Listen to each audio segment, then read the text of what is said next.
வாங்குங்க. நம்ம இப்போ ஒரு தட்டைப்பயிறு துவையல் தாங்க செய்ய போகிறோம்.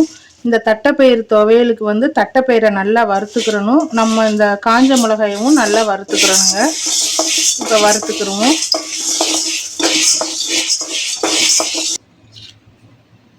இப்போ நம்ம வறுத்துட்டோங்க துவையலுக்கு. இப்போ வந்து தட்டைப்பயிறு துவையல் தாங்க.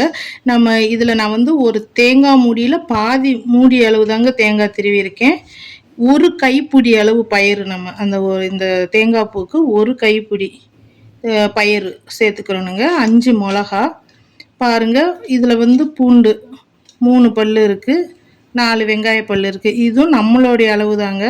பூண்டு வாசனை பிடிக்காதவங்க கம்மியாக சேர்த்துக்கிறலாம், வெங்காய வாசனை பிடிக்காதவங்க கம்மியாக சேர்த்துக்கிறலாம். தேங்காயும் பயிரும் நம்ம இஷ்டம் தாங்க. பயிரை நிறையா வச்சு தேங்காயை கம்மியாகவும் வைக்கலாம், தேங்காயை கம்மியாக வச்சு பயிரை கூடவும் வைக்கலாம். ரெண்டும் சரிசமமாகவும் வச்சுக்கலாம். அதுவும் நம்மளுடைய டேஸ்ட்டுக்கு தாங்க. இப்போ இதெல்லாம் மிக்சியில் போட்டு துவையல் அரைக்க போகிறோம்.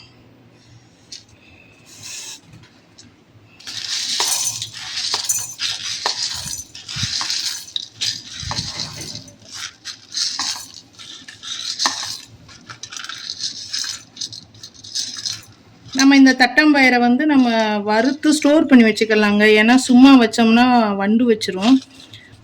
வெயிலில் நல்லா காய வச்சு அதை வறுத்து ஸ்டோர் பண்ணி வச்சுக்கிட்டோம்னா நமக்கு அப்படியே இருக்குங்க ரொம்ப நாளைக்கு. நம்ம எப்போ தேவையோ அப்போ துவையலுக்கு யூஸ் பண்ணிக்கலாங்க.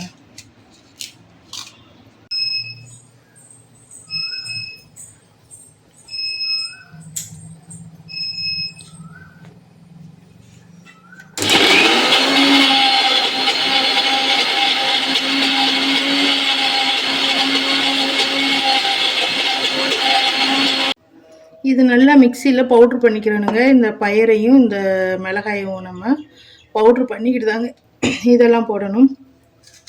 அதுலேயும் நம்ம வெங்காயம் பூண்டு இருக்குது. இதை தனித்தனியாக கூட நம்மளுக்கு வெங்காயம் வேண்டானா எடுத்துட்டு நம்ம வந்து பூண்டு மட்டும் போட்டு சேர்த்து கூட நம்ம இந்த துவையல் அரைக்கலாங்க, வெங்காயத்தை சேர்க்காம. ஏன்னா நம்ம வெங்காயம் சேர்த்தோம்னா சீக்கிரம் நமக்கு கெட்டு போயிடும் துவையல். அப்படி கூட செய்யலாம். இப்போ எனக்கு மதியத்துக்கு மட்டும்தாங்க நான் அரைக்கிறேன், அதனால நான் வெங்காயம் பூண்டு ரெண்டும் சேர்த்து அரைக்கிறேன்.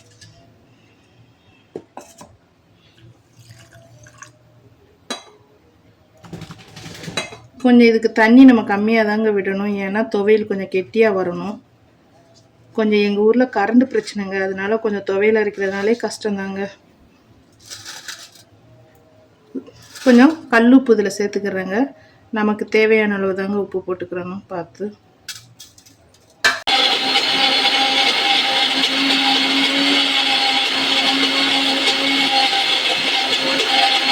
நம்ம இடையில திறந்து பார்த்துக்கிறோனுங்க, நல்லா நைஸாக அரைச்சிருக்கான்னு பார்த்துட்டு எவ்வளோ நைஸாக அரைக்கிறோமோ துவையல் அப்படி தாங்க ரொம்ப நைஸாக தாங்க அரைக்கணும். உப்பு பார்த்துக்கிறோனுங்க, நம்ம போட்ட உப்பு கரெக்டாக இருக்கான்னு.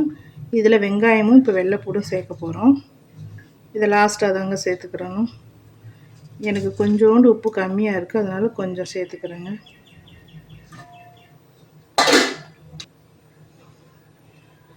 தண்ணியும் நம்ம பார்த்து கொஞ்சம் கொஞ்சமாக சேர்த்துக்கிறோனுங்க, ஏன்னா ரொம்ப தண்ணி ஆகிடக்கூடாது, துவையல் கெட்டியாக தான் இருக்கணும்.